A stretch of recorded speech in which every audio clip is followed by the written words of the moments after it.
هنكرم النهاردة الطالبة نورة خالد لأنها كانت السبب في إنقاذ حياة بنت تانية. فاكرة يا ميس السر اللي قلتلك عليه بتاع الحلم؟ طبعاً فاكراه.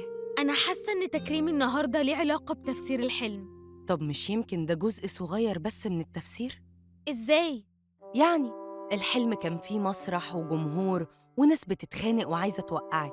واضح إن انتي بعد اللي حصل ده هيبقى ليكي معجبين وجمهور وناس عايزاكي فوق وناس عايزاكي تحت.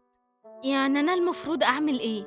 انتي مش ملاحظة إن الدنيا من أسبوع اتقلبت عليكي والأسبوع ده قلبتي الدنيا ليكي؟ دي لعبة السوشيال ميديا يا نورة، وده الوقت اللي المفروض زي ما عرفتي تغيري الموازين في صالحك تفكري في طريقة تنفعي الناس بده. امم فاكرة أما كنتي بتقوليلي نفسي أبقى جزء من اسمي وأنور للناس طريقهم؟ أيوه فاكرة.